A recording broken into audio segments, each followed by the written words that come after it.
next, Andrew Fuller, returning to CodeMesh again for lightning talk of Rocket Talk, Part 3.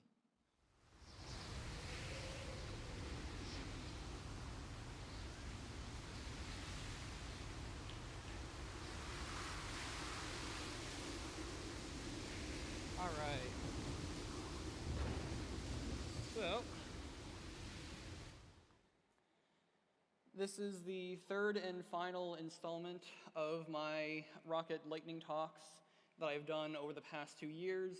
And you can see I am bigger than ever, and I hope to finish off this one well.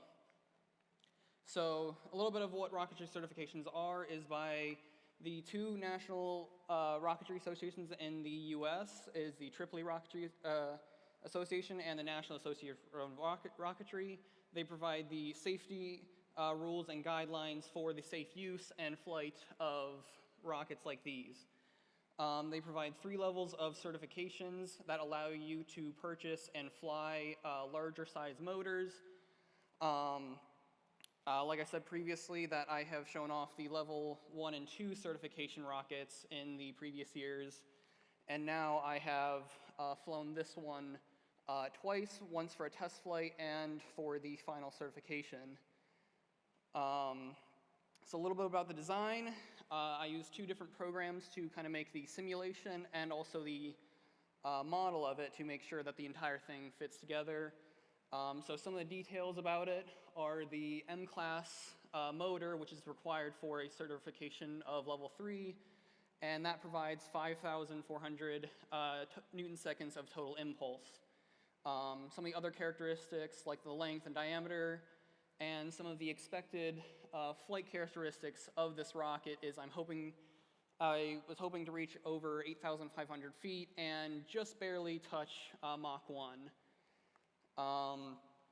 The design and build took a few months over I believe it was last winter break, which actually showed the bare airframe at the time that I was working on it, but have since integrated the fins, created the internal structure, the avionics, all kind of epoxy together so that way it can hold this flight, because as you can see, this thing is made of cardboard, and it'll be surprising to see what this rocket was able to achieve.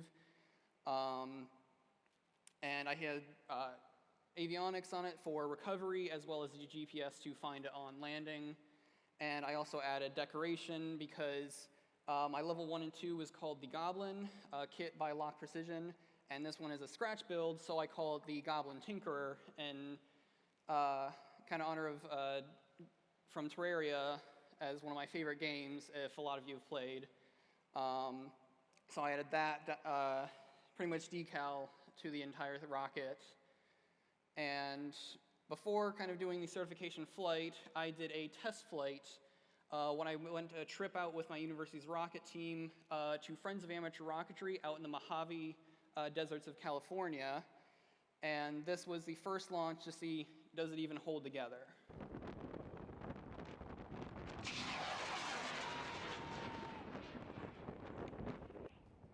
So that rocket reached about 5,000 feet and just over about 60% of the speed of sound for its top speed, and recovered safely about 500 meters away. With that, I was ready to move on to the certification flight. This was in October, once a launch field in Ohio called Tripoli Mid-Ohio opened up as the only launch site around here that could actually allow a safe flight and with an FAA waiver at the launch site to here. And as you can see, oh, there we go.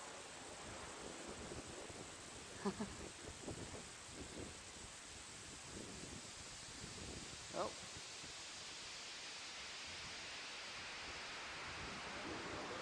There we go. Pretty large video files to that it saved for this thing, but that is an altitude of 8,642 feet, and to my surprise, I broke the sound barrier with cardboard. And great video on board that was provided by another Rocketeer at the launch site, and I got this great horizon shot. And to end off, I want to thank my mentors, Chris Pearson and Steve Eves, some of the giants in the high-powered rocketry world. They helped me with all 3 level certifications over the years, many guidance, and just their knowledge and expertise, because these guys are well-seasoned in rocketry, and I'm grateful for their help that they've been able to provide. Like I mentioned, the onboard footage was borrowing the camera from Michael Thomas, another Rocketeer, that day.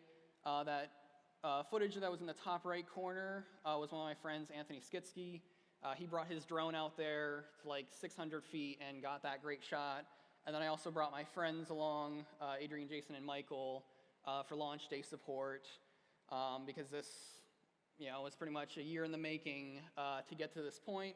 And I also wanted to thank CodeMash for letting me talk for 3 years on these little lightning talks, and also I don't think I would be here if I'm not coming to all 18 CodeMash over the year growing up, and going into engineering, I think, because of this conference. So I want to thank you all.